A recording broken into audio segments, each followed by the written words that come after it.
Hello everyone and welcome to my channel. Today we're doing a reading for sign of Gemini, and keep in mind that this will not resonate for every Gemini. If you like a personal reading, that's going to be the first link in the description down below.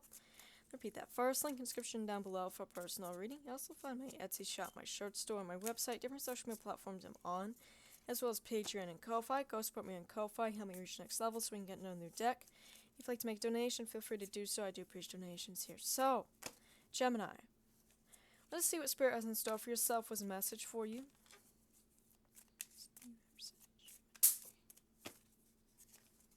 Alright.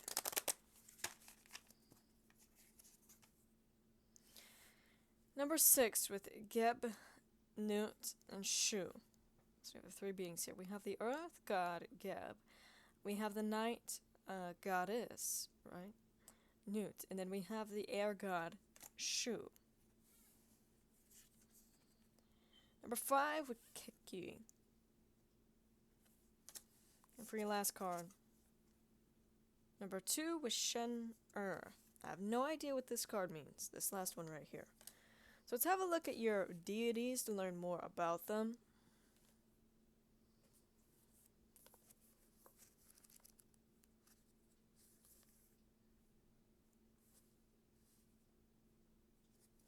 Alright.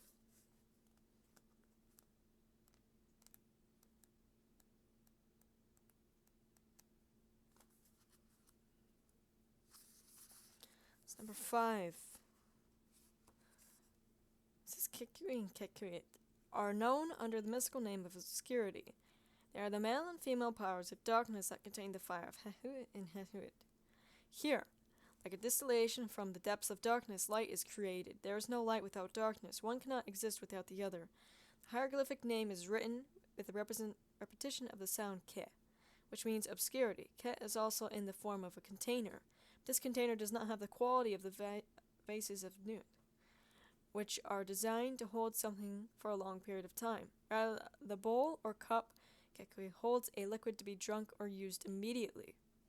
The obscurity is immediately transformed by Kekui and Kekuit and put into service for the creation. The sky appears with the stars, the condensation of the matter, including with Kerhet, now becomes the celestial bodies in the form of life-giving stars. Kekui is the raiser up of the light. That is, the time of night that precedes daybreak, the first impulse of light. The triangular skirt he wears is also akin to Hehu's, indicating geometrical formation of matter, and as he stands as Hehu does on the primal mud and water. Kekui wears on his head the scarab Kepara, which means transformation. With a frog head, with this transformation is along a well-designed path. From Kepara, the first drawing of ray of light appears. In one hand, Kekui holds a cup, and from the other he pours a drop of soma that he has received from Kepara. This is the tantric soma, the elixir of life. The cup is also the grail, containing the life essence given to each individual netter. It is the light given to whoever is able to distill it from the darkness. In this card, this cup appears as in the blue of Venus, as Kekui is the raiser up of light, so Kekuit is the raiser up of the night. The time of night immediately following the day. They are the primordial space between day and night, and they have the quality of the element air. See, that's why we have Shu here.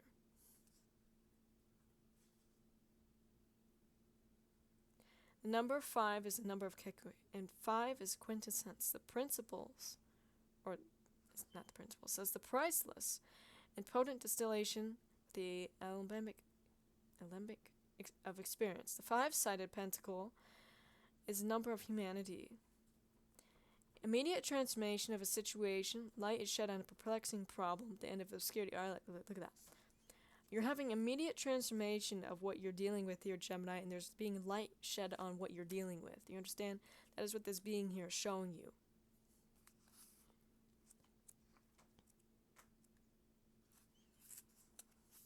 We have Shen-Er. Circuit of heaven, cosmos. As chaos represents disorder and dissolution, so cosmos represent the harmonic order of creation and time. Both are realms of infinite sublimity, coexisting and interpreting each other. Of these two primordial realities, they are locked in thus far perpetual struggle, each seeking the other's transformation. They are indestructible but subject to transformation, so that a final resolution would be transforming of chaos into cosmos, or that of cosmos into chaos. It says this war in heaven is encountered repeatedly in the ancient mythologies across the planet. Some writers describe it as an interplanetary conflict. I think we're talking about the light and dark here. Alright, because we were talking about that in this card. Interplanetary conflict. On planet Earth was the battleground of a war that began on another world when the gods fought with humans and against them. The elder gods are described as being mysterious, spiritual progenitors of the human race. The great old ones who manifest through primordial memory as tremendously powerful elemental forces. These great old ones are said to lie outside the gate of the abyss, which is the point of ingress in... There's a bunch of words I don't know how to say, but either way.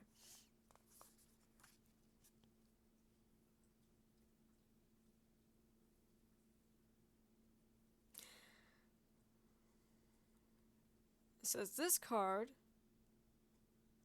moreover, shows the general principles of the alchemical work. Standing on Sirius, appearing at the center of the diagram, we find three naturu, or physiological principles, according to sulfur, mercury, and salt. On the outer circle, 12 figures symbolizing the total transformation of each element into another, correspond to the complete cycle of the 12 astrological constellations. The four female naturu in this outer circle are related to the four elements, fire, earth, air, and water, and also to the four directions in space. At the same time, they signify the journey undertaken by the initiate in order to achieve a new, completely spiritual life. The establishment of order, harmony restored, integration, and wholeness. So through this transformation here, Gemini, you're having more harmony here, okay? There's more order. Things are fixed instantly. Alright?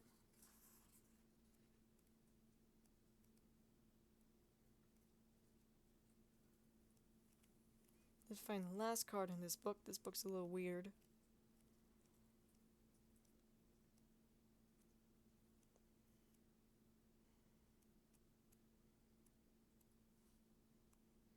Found it. As one of the 8 primordials, Nut was a very ancient goddess representing the watery abyss from which everything emerged. Her male counterpart was Nu, but she was also described as being the wife of Geb, the earth god, and as the daughter of Shu and Tefnut. Her titles include Nut, the Lady of the Heaven, Mistress of the Gods. So you're heavily connecting with heaven here. Alright, we have the Lady of Heaven. Do you understand what I'm saying here, Gemini? And Nut, the great lady who gave birth to the gods. She is shown here as the queen of space, her body sparkling with the stars and arched over the earth. In this attitude, she personifies heavens and the skies. The body over the sun, God passes daily.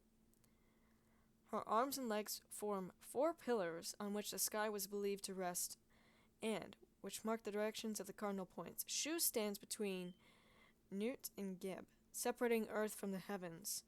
By this act, he allows the sun to shine through the atmosphere, which was previously in darkness. Torn from his lover's embrace, Geb is forced to live independently from her as the earth settles in space. The red and black triangles signify the alchemical process of separation, with the black phase incorporating death and corruption, the red being the animation of new life.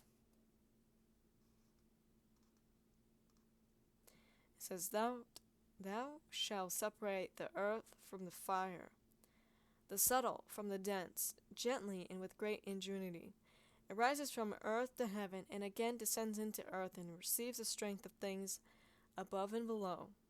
It says the separation is necessary for union on a higher plane of existence. The separation, coagulation of alchemical elements, produces a new stance. Unlike the original materials, Shu and Tefnut are created and separated from Adam. Geb and Nut are created and separated from each other, so the lineage of gods may be continued.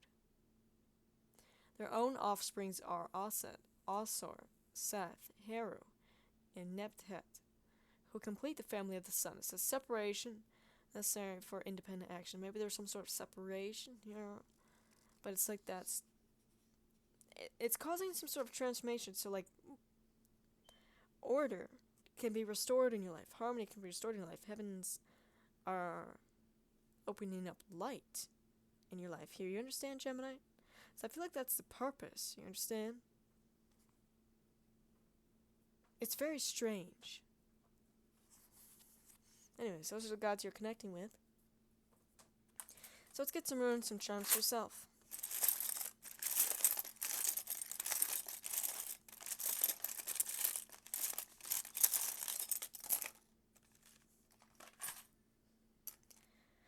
Now we have Aries. So you could have those placements. One around you. You have this jellyfish sea dragon.